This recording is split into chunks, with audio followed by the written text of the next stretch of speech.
Good afternoon, everyone. My name is Heidi Walters, and I'm with the National Association of Energy Service Companies. And I'd like to welcome you all to our third quarterly webinar on cybersecurity. Just a few quick announcements before we get started. We have applied for a CEU credit for this webinar. It hasn't been approved yet, but you may, I'll have instructions for you for those of you that need a certificate of attendance. Once we get approved, you can email me if you need that after the webinar, and I'll keep a list. And then once we have that, I'll send it to you. I am recording this webinar, and we'll distribute links to the recording and the presentations by email later this week.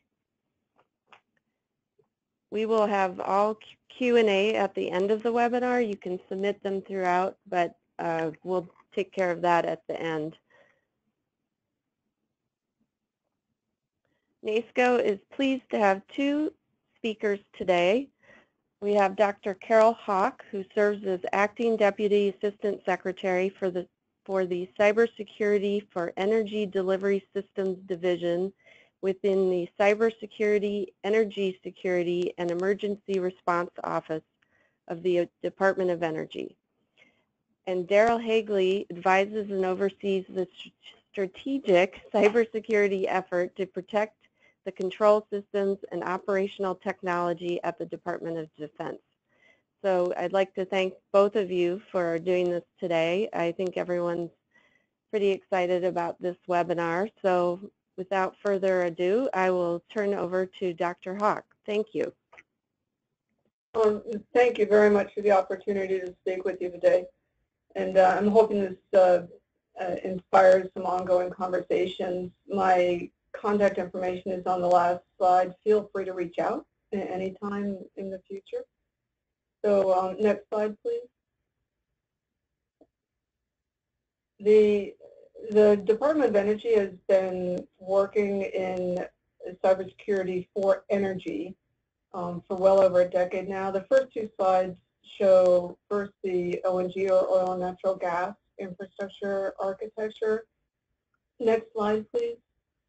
And the second slide shows the power grid, just to emphasize the point that we are developing cybersecurity technologies that are specifically tailored to the operational systems that are responsible for delivering energy, whether you're talking about ONG or the power grid. Most of this talk is going to focus on the technologies that we have for the power grid, but we do work across the domain. So we look at generation, transmission, distribution, and then into the buildings where the utility can still feel what's happening in the buildings. And the scope is very specific to the computers and networks that manage, monitor, protect, and control energy delivery. I'm using that to define what I mean when I say operational technology. So next, please. This slide brings home a very important point. Everything that we do is focused on operational technology. So the interface between the physical process and the cyber assets that are managing, monitoring, protecting, controlling that physical process. Working in the operational domain gives the cyber defender some very significant advantages. If the technologies have a clear understanding of how that physical process is working, so it's highly multidisciplinary. If you think about the rigorous operational requirements that must be met by these systems, there's a few examples written on this slide. The takeaway from here is that even though there's increasing convergence actually between the IT and the OT systems, common operating platforms in some cases, for instance, there are very unique considerations and very different priorities for operational technology. Some examples: latency in many cases is unacceptable. You need an immediate response within milliseconds. So we have devices, field devices across wide geographic regions and publicly accessible areas. There's different modes of operating the system. Each one of those modes, emergency, normal, shutdown, startup, need to be respected with the cyber capabilities that we're developing. Patching, updating requires rigorous review to ensure that software update is going to do nothing unexpected. So next, please. We have developed this multi-year plan, which brings us out to 2020 and articulates the vision, which is the energy sector's vision of resilient energy delivery systems that can survive a cyber attack. So that's where we're going, is to bring in technologies that work naturally within the operational environment of energy delivery systems and allow those systems themselves to first prevent an adversary from gaining access. Should an adversary gain a foothold on that system regardless, then automatically recognize that there is attempted malicious manipulation of the process and adapt the way the system's being operated to survive that attack while the adversarial presence is being isolated and eradicated. The bottom line is bringing in the ability for these systems to recognize they're being manipulated, then adapt to survive that. That's where we're headed. We've got technologies that are really moving fast in that direction and are becoming available to the sector. And so this plan shows DOE's role within the community that is working hard to achieve this vision. Next, please. And in developing this plan, we brought together, you'll see in the upper left-hand corner, two roadmaps that we facilitated the creation of in partnership with the energy sector going back as far as 2005. We're actually in the business even a couple years prior to that. And each of these roadmaps, one came out in 2006, another came out in 2011. They both present that same vision of systems that are able to adapt and survive. Those roadmaps provided input to the multi-year plan. You'll see on the bottom left that we work closely with our partners in the sector through the ONG Sector Coordinating Council, the Electricity Sector Coordinating Council, other groups that all provided important input to this. Bottom right, we brought in the federal level strategic plans for R&D, and then of course authorities and policy directives. So next, please.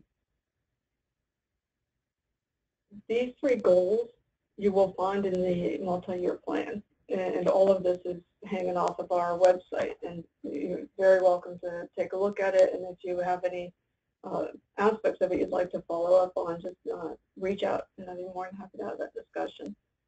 We have three goals. I'm going to be diving down into the third one, which is focused on research and development. Goal one is looking to prepare. How can we work with the sector to help build capabilities, build capacity within the sector using existing technology to prepare in advance. And then goal two is to respond and recover should something happen. And then goal three, that's where I've been working since 2010 in developing new technologies that work within that operational paradigm with the physical process in order to adapt and survive an attack. Next, please. This slide shows the partnerships that we have, and each and every research project that we support within this division is built from partnerships. And the reason for that is it's a highly multidisciplinary area. We require folks with the who have expertise in the physical process of electricity delivery in the grid or ONG energy delivery. You need to have the folks who are going to be on the receiving end of these technologies, so the utilities, the asset owner operators.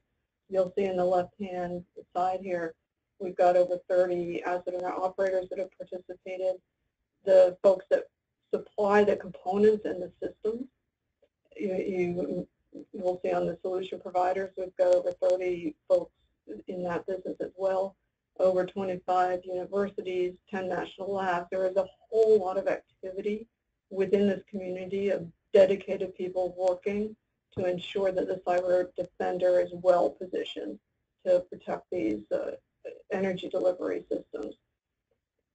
Our focus is on getting that the next technology, the new technology, out the door to be used. So everything we're doing, building these partnerships, ensuring that the end user, the utility, the supplier, is involved in that research at the very beginning, so that we know that what is created will be useful and used by the community. So next, please. This map summarizes, it's a high-level summary of the results of the CESER, Cybersecurity for Energy Delivery Systems program. We've gone nationwide at this point, so in every state you will find technology that is reducing cyber risk that has been funded through the CESER program.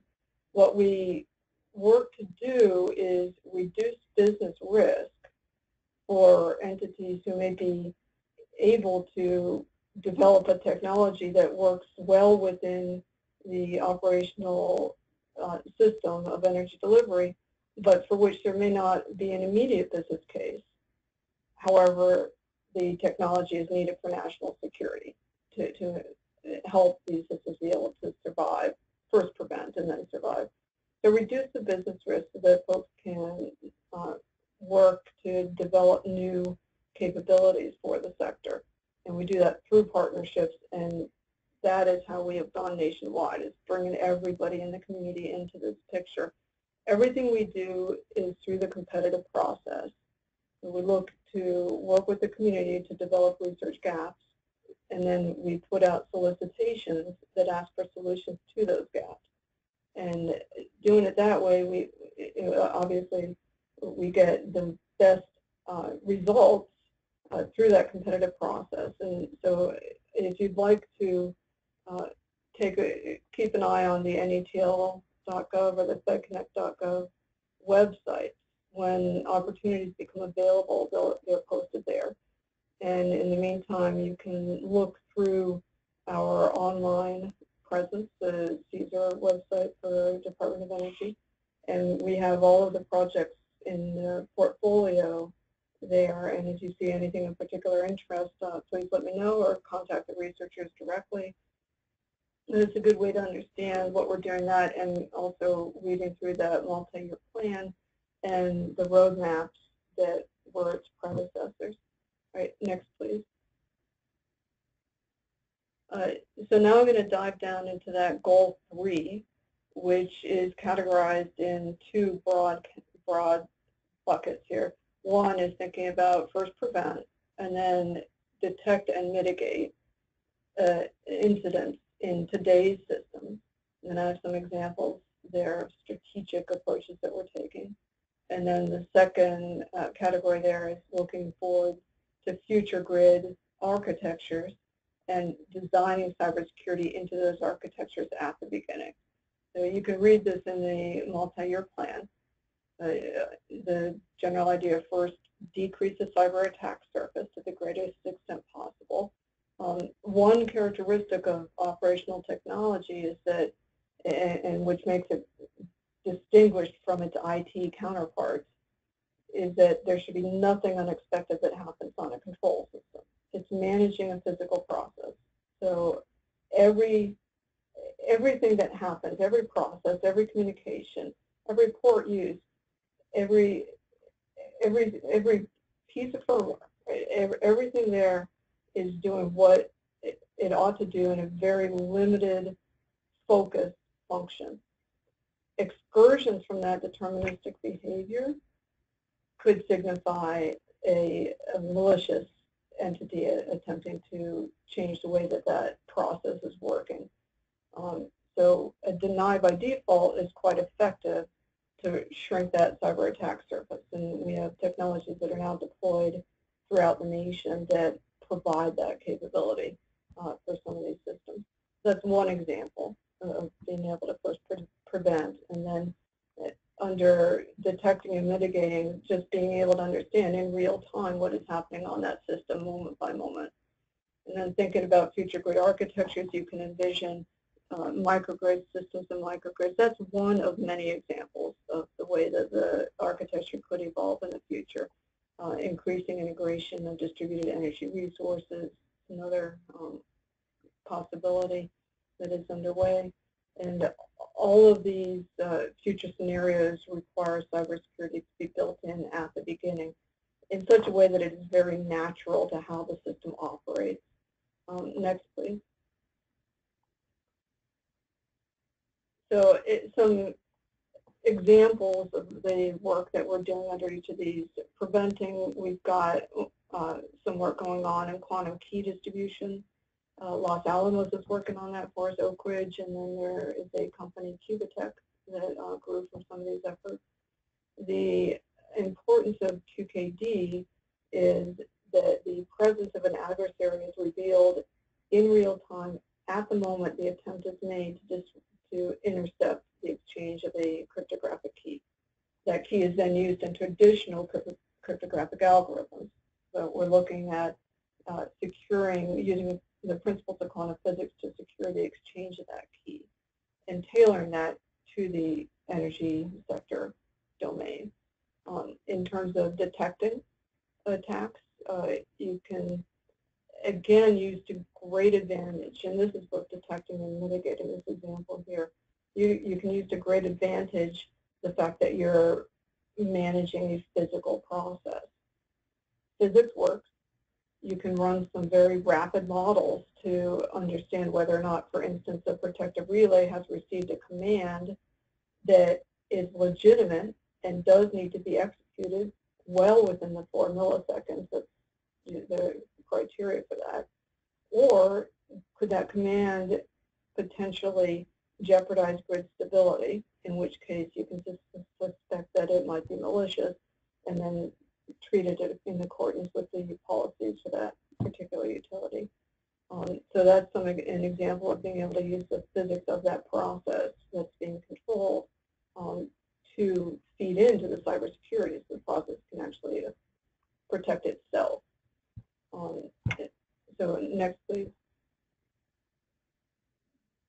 And so these are some more examples. So we have some work going on in building energy management systems where they are still talking to the utilities. So the systems within the buildings, that is out of scope for the program. But when you're thinking about things like demand response, using load as a resource for the utility, those kinds of capabilities, that's within scope of the program. And we have some work going on there that is looking to identify when a building management system might be under attack in an attempt to change how the grid is operating, and to fall over to a simpler, perhaps less efficient, but simpler and with a secure system while the attack is being understood and isolated and removed. We have 10 national laboratories that we maintain strategic core capabilities. There are partners in this and with the energy sector community as well. Next, please. The next few slides, I'm going to give some examples of some of the technologies coming out of the program, and you'll see the running theme. First, all of the projects are partnerships. The goal to get the technology out the door so that it can be used to reduce cyber risks throughout the nation, and also the recognition that this is a multidisciplinary area, and you're working with computers and networks that are managing, controlling, protecting a physical process. And so let's use the physics of that process. Let's use the characteristics of how the operational technology would naturally work to control that process. Let's use all that. Let's use the fact that the device is fit to form a very specific function and should not do anything else. And more. Those are just some examples. There's many others as well. Aspects of the operational domain that can be used to help make these systems resilient and able to survive a cyber attack. So please understand I've listed just examples of some of the work that we are putting out and some of the technical approaches being taken. There's many others. We're very careful to look at the research gaps and then competitively reach out to the community to provide solutions for those gaps. And I will talk about some of the solutions that we've have brought into the program here. So looking at generators, power generation. So next, please. The General Electric, the next set of slides have the same structure. You'll see the multi-year plan objective first, what we're addressing. You'll see that in the document if you pull it down. And then what are we doing? What's the technical approach to address that objective? And then what is the most important takeaway from that? And then in the bottom left, you'll see the partners, which are very important to us. You need to have that multidisciplinary approach and different types of organizations coming together to get the result out the door. The General Electric is developing, they're using a machine learning or an AI approach to pull in about 20 different parameters, and many of them physics-based, and others are based in the cyber world, but bring them together and use a machine learning approach to understand what the feature space would look like that is defined by those parameters moment by moment. And excursions from that surface could indicate adversarial manipulation of that power plant and how it's operating. Use that to identify what sensors may have been compromised, which remain trustworthy, and then use the trustworthy ones, change how those are operating so that the power plant can adapt, accommodate for that attack, for that incident, and then be able to ride through it while continuing to deliver power while the adversary is being removed from the system.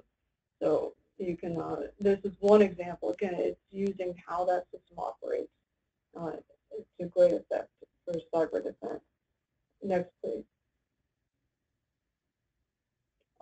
So now I'm going to move to the other end of the architecture here and thinking about the grid edge devices. And next, please. So here we have a national lab that was leading. You can see the many partners that Berkeley has pulled together to achieve this. They are looking at grid edge devices. You can think inverters, perhaps on a solar panel would be one of many examples there. Energy storage, many examples in that category. And think about how would you be able to, first of all, identify that there was an attack against that level of the architecture, understand which devices were trustworthy and which have been compromised, and then work in it to develop algorithms that would allow that system to adapt and survive at the grid edge should an attack happen in that area. And just the same running theme, that using the way the system is operating, it doesn't have to be a physics approach. It can be the way that the cyber assets would typically operate as well within that process. It could be any other approach that works well within that system. First, does no harm, does nothing to impede the process. And even under best of circumstances, the best approach is even support that process, making the system easier to operate, easier to maintain, while making it more secure. So Berkeley is one of the 10 labs that we're working with for this, and they're reaching out to the grid edge and working with their partners across the nation to advance this technology. Next, please. And I believe this is the final example. So ABB has developed a capability for protective relays. I already mentioned this a little bit earlier. But, next, please. The ABB has developed protective relays that, upon receiving a command, would very quickly, well within the 4 milliseconds allotted for this, reach out to their peer devices. All of these devices would run very rapid models of the local grid, understand what effect executing that command would have on the grid operation. If it if that command, if executing that command would keep the grid stable, then proceed. If not, then suspect that it might be malicious and act in accordance with the policy developed for that by the utility under those circumstances. You can imagine that this capability would be very effective in handling an insider threat.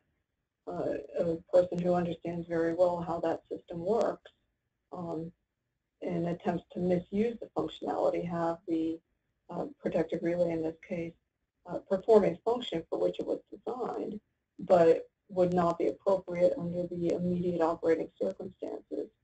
This capability that ABD has developed would prevent that kind of misuse of the system. Next, please. And I believe this is the last one. So there's a software-defined networking approach for local area networks. Next, please. And what this, Schweitzer led this project, and this is now available. They put a flow controller, SDN, in a blue box. So you have the ABD put out in red boxes. That's what we just talked about. Or what we just talked about with CODIP is not available yet, but it will be coming out. It's now in the business unit of ABD. It will be coming out. And Schweitzer has got this software-defined network approach, which again works very cleanly with the system, supporting the functions that need to be supported, pre-engineering in the ability to route around a disruption. And so thinking about what a particular attack might appear as, and then in advance, re-engineering a path to do that. Denied by default everything.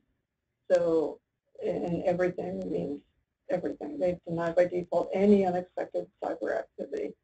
And then they're working toward in another project that's leveraging off of this software-defined network that here is made specifically to handle operational technology. They're working toward a ability to, they're called chess master, thinking about how to adapt using this technology to a cyber attack. This will be coming down the road. They're working on that now. When you say software-defined networking to folks, you can, people will often think about it in terms of the IT world, in which case you're bringing in additional flexibility. If you, the SDN for OT that Schweitzer has created, while it is interoperable with the SDN for IT, if you lift up the hood, it is completely different. A simple example would be that for IT, what you would like is plug and play. You may not expect or anticipate what's coming to you through your system, but you want to be ready for it and able to use it. That is the opposite of what you want on an OT system, where you want denied by default. So the SDN for operational technology that Schweitzer has developed here denies by default anything. So that significantly shrinks the attack surface, and then enables the pre-engineering of backup paths to route communications and keep that consistent even if an adversary is attempting to compromise that system. Next, please. So this final slide is to just bring forward that we work across federal agencies as well. So we partner deeply throughout the energy sector, and everything we do is absolutely emphasizes that. And so as you're listening to this discussion now, I would very much welcome anybody reaching out to learn more about the program. This is just a kind of a flavor. I've given a few examples, but we have many, many more where these came from. And I would greatly welcome conversations. If, send me an email, give me a call, and we'll set up a time to talk. This slide here talks about our partnership, our participation in the Networking Information Technology Research and Development Program, which is part of the National Coordination Office and with the Office of Science, Technology, and Policy. It provides a forum for multiple agencies to be able to discuss research and development that they have going on within their domain, and allows the opportunity to ensure complementary activities and avoid redundancies. And it's a very, very effective mechanism for that. Next, please. And then this is my contact information. Please feel free to use it. And there's the website if you'd like to find out more about what we have going on in CESER. I've given you a high-level view of it, and I'd welcome the opportunity to dive deeper should you reach out, should you choose to reach out. And thank you. Thank you, Carol. Just as a reminder, as we switch presentations here, I will have these available, a link to the presentations in a few days, and we'll send that to everyone. And also, if you need CEU credits, send me an email, heidi@nasco.org, and we will also do Q&A at the end. So just sit tight for a second. I'm going to switch the presentation.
Okay, Daryl, you're up, please. Okay, great, and good afternoon, and again, appreciate the opportunity to share kind of the latest where the department is going on its requirements to cybersecure these systems and complement what Dr. Hawk had mentioned. I will have Heidi include my contact information. I did not include that in the slide, so we'll get that out if people need that. And some added information for those who've been tracking who's been in charge of who's doing what with regard to these energy systems. Last week, Mr. Robert McCann was confirmed as the Assistant Secretary of Defense for Sustainment, and he replaces Mr. Niemeyer. So we have a new boss who's going to be focusing on this moving forward. So just to give everybody a heads up on that. All right, so the first slide here, many of you probably have heard about this GAO report.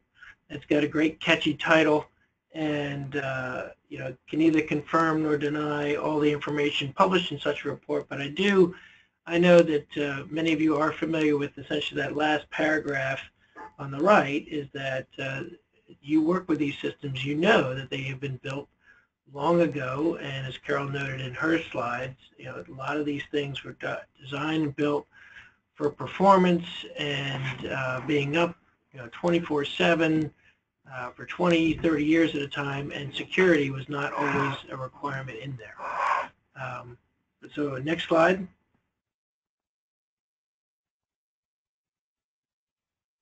So in the Department of Defense, we are worried about the cyber risk to our missions, and how do we ensure at which level from the commercial infrastructure, the DoD infrastructure, the weapon systems, and that affect the missions themselves.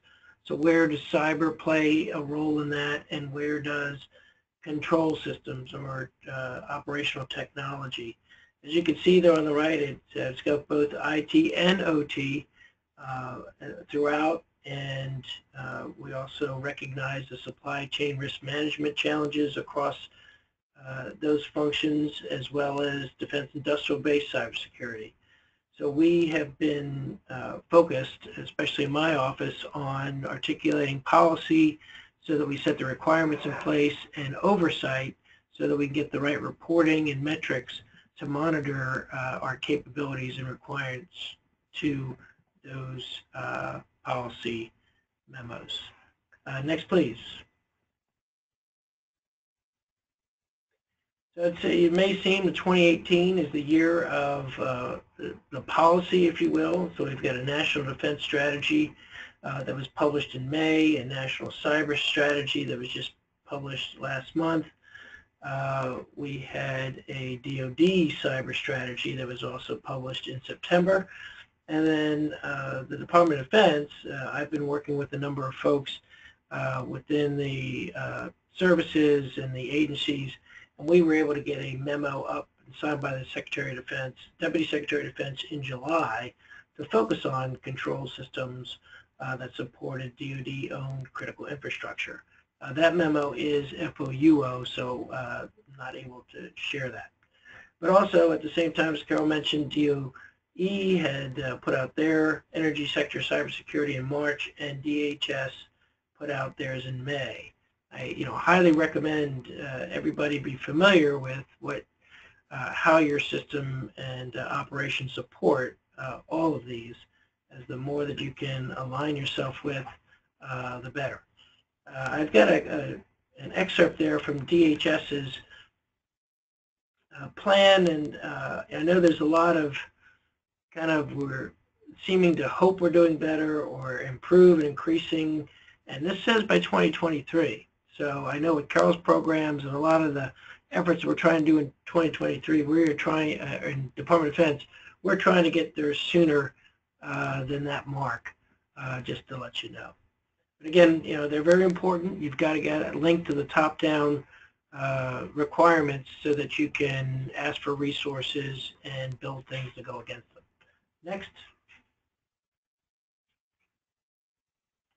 So as these controllers now, as you know, are almost in every different type of functional operational platform that we have in the Department of Defense. We've just got examples of how a program logic controller can be in everything from buildings to weapons to manufacturers to medical and nuclear systems. And we recognize they are the same commercial devices. We did not require the department go out and build DoD only specific. And yet we still have a little bit of the challenge with a lot of them were tailored to meet the functional requirements of each of these areas, and that makes it hard to track them in terms of inventory and know exactly how they were modified and how they're being used day in, day out. Next. So the department initialized a categorization system. So on the left-hand side, these are essentially the 12 categories in which the department classifies the systems on the right. And as we make requirements for building and supporting those, essentially we're standardizing what those requirements are and made recommendations on what specific security measures should be in place for each of those systems. And those resources are available, and I will share those with you later. Next.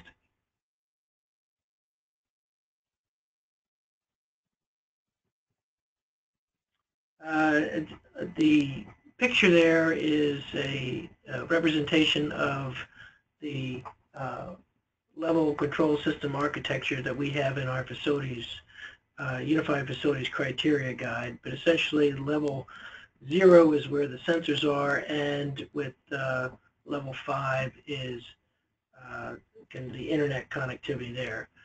So essentially, most of these systems were traditional client-server architecture. Here are some of the the issues, the benefits, and also some of the issues with these systems. There's been a lot of stuff in the news about dependency still on these non-supported operating systems such as 95 and XP and CE, and also the discovery of a lot of hard-coded passwords and no passwords at all. There is a moving toward the cloud architectures and supporting smart buildings, managing multi-functions, and again, this using the IP protocol in the devices as they are talking to each other. And as mentioned there, if network connectivity is lost, controllers tend to default to the safe mode. Next. So this is a web page where we have posted as many of our best practices and references from the services that we can. That is a completely unclassified website. It is, and folks may be familiar with the CERTIP and ESTCP website with the link there. I'll just show you a little bit of what we have in there. Next, please.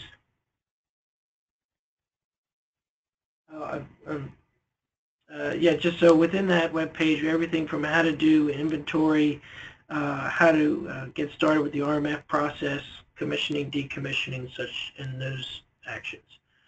Wanted to make people aware of kind of a Cybersecurity 101 that is posted on the whole building design guide. That's another great resource that's unclassified that can get you going in this area. Next, please. And what's also posted there is the Unified Facilities Criteria 41006, Cybersecurity for Facility-Related Control Systems, published in September of 2016 and updated in 2017. It essentially lays out all the requirements for any new construction or modifications to construction of control systems within the Department of Defense, and lays out specific guidance on what you should apply when building it, and then specified to certain missions. Over. Next slide. Just an excerpt out of the guide, again referencing that architecture to kind of give you a sense of where whatever you're designing, whatever you're interfacing with, and how it relates to the components within the architecture design. Next, please. Further on that, we are finalizing a Unified Facilities Guide specification to give you more refined details on how to implement those overarching requirements that are in the criteria. Next, please. There's been a request as most folks are going through a commissioning or recommissioning of their systems. We've listed what we've seen more and more coming out in these requirements to kind of capture them all in one place, and that now you're going to need and submit the following documents, everything from the guide specs to the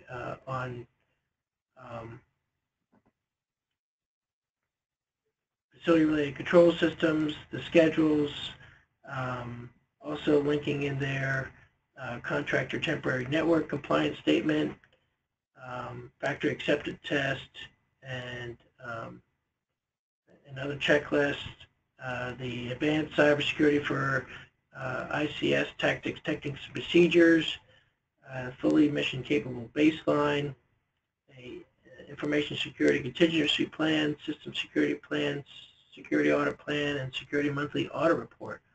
Again, all these templates on how to get there and how to use these are on the ESTCP website. Next, please.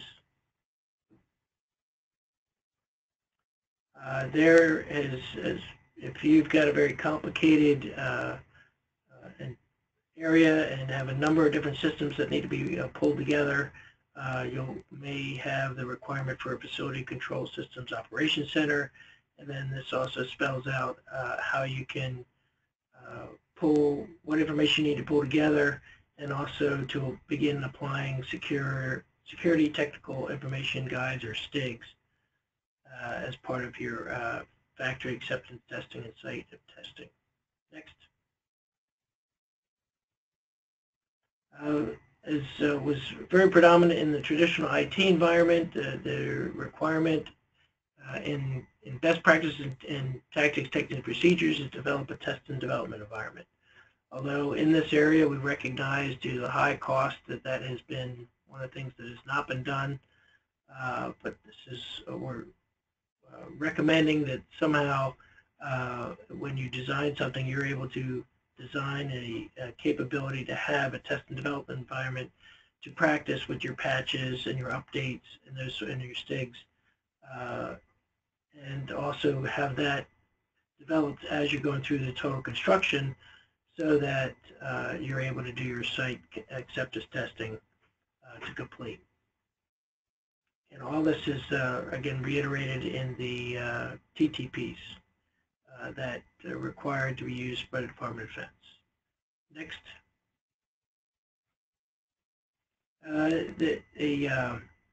A joint capabilities test and development project was approved this year called MOSAICS, More Situational Awareness of Industrial Control Systems. Essentially, this is a kind of a dashboard of systems comprised of commercial off-the-shelf and government off-the-shelf hardware and software to be able to detect, get information from the control systems that are on a base, and then provide the initial mitigation response to the operator. So essentially, it's, again, for traditional IT, they already have these in like every major operations center that's on an installation or a special site. So now here we are recommending and developing a specific capability for control systems that will be co-located with the traditional IT system. So these are, it's just being developed, going through some of the reviews of different commercial capabilities now. Next, please.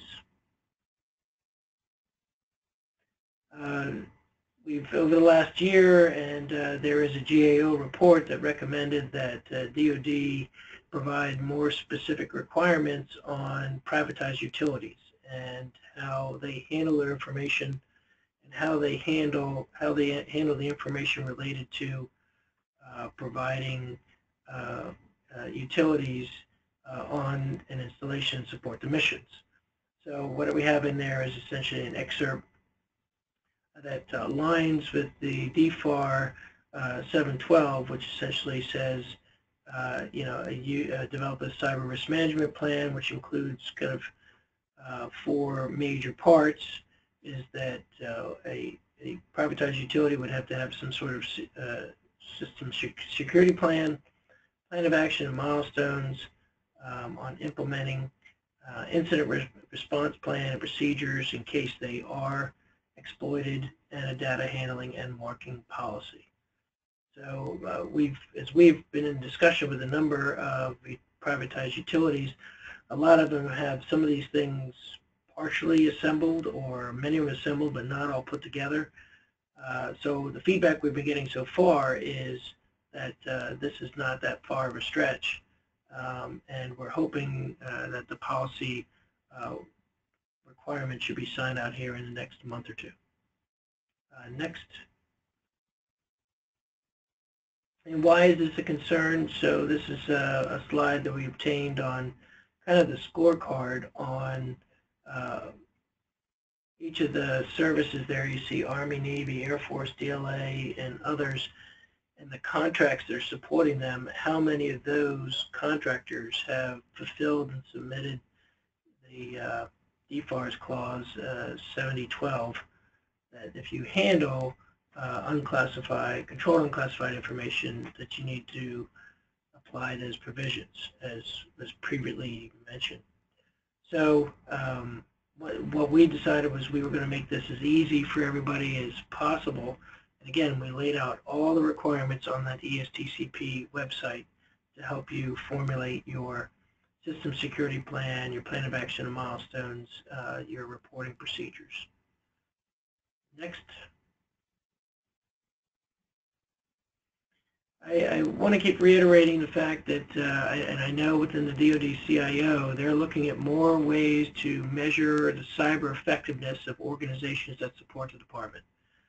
At several briefings I've done over the last year, I wanted to share with you that there are at least 4. There are many other companies that are providing a service that are already rating every company out there based on their ability to respond to cyber incidents, conduct updates and such. And I'll share those reporting mechanisms, evaluation mechanisms in the following slides.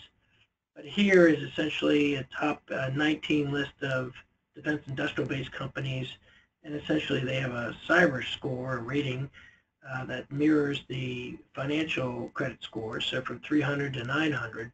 And you notice there that the scores are between 370 and 770.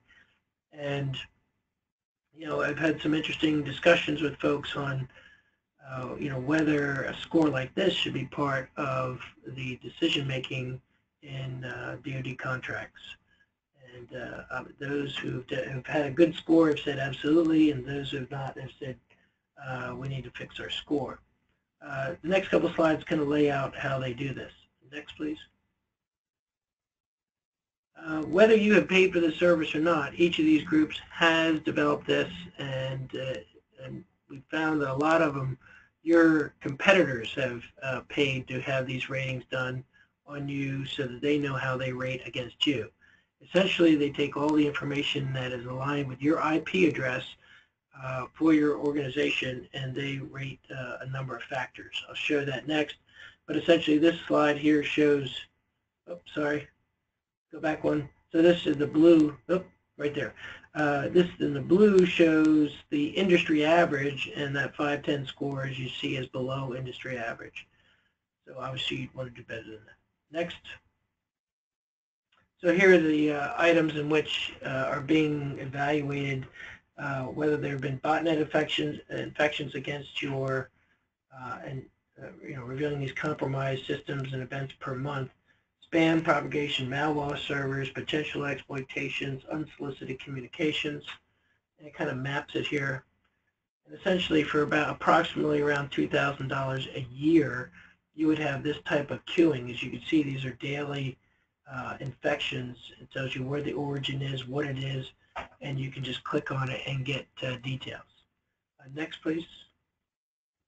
A little bit more on breaking down one of the categories on file sharing. So this organization that did not get a good grade, so F does not mean fantastic here. 24 applications, books, games, 313 movies were shared across that IP space, music, TV, and others. So essentially, they can observe whether you have done the Microsoft Wednesday patch to Windows 10 or whether you did or didn't, because there is a plainly visible signature to that operation. Next, please. And then finally, just want to review, again, it's not just being able to go out and detect an adversary on your network. I've essentially shortened a 50-slide presentations from the Department of Homeland Security that talks about the recent Russian activity campaign that was able to get into one of the utility companies. And as it's kind of laid out there, the color text on the left matches the color line to the right. And essentially, as it first states there, a vendor was compromised in early 2016 and just sat there for over a year. And that, as you can tell, was not the ultimate target. The ultimate target was closer to the center. And from there, they're leveraged that first victim to get into different utilities, and then used a new victim network to pivot and get into external contact of already phished organization as well as a non-U.S. organization. And again, to access different, then they were able to get into using the compromised vendor into others, and then access to utilities and another victim. But the other key part of this was essentially because they were able to phish and get appropriate credentials, they were able to appear like they were a legitimate user having legitimate access to a legitimate system. It's just they were not doing that in a appropriate or legitimate fashion. So it's not just being able to detect whether somebody outside the organization has gotten in there. it's being able now to detect whether the operations are going as according to design and plan within your organization. Next, about ready to wrap up. And so I know you've heard of the bottom line up front or bluff. I've got the bottom line ending slide here. So, you know, adversaries are here, and a lot of folks have mentioned that, you know, if you haven't found them, you haven't begun to look for them yet. So, again, know your vendor systems and devices and how things are connected. Just don't assume someone else is going to look into that. Verify vulnerabilities and risk by implementing basic cyber hygiene. Look at programs such as the DOE SEDS programs for solutions, and you know, have a system in place to report and rehearse suspicious system, device, and behavior incidents. So with that, turn it back over to you, Heidi. Again, appreciate everyone's attention. The last couple slides has some more links to resources, but I won't take up any more time on that. So over to you, Heidi. Thanks. Thank you very much to both of you. Let me see here if we have some questions. Don't be shy, folks. If you do, we will try to answer a couple before we sign off here.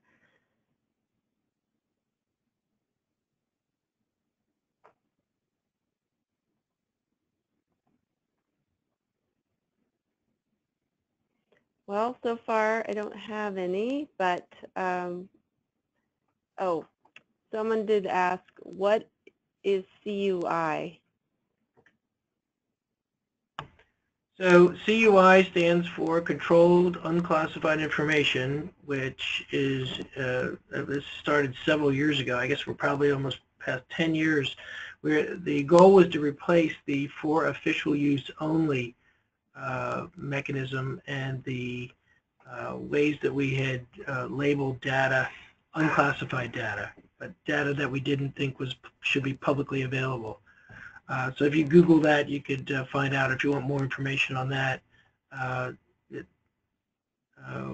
that's kind of the new reporting standard on unclassified information that's not supposed to be publicly available. It's called Controlled Unclassified Information. Over.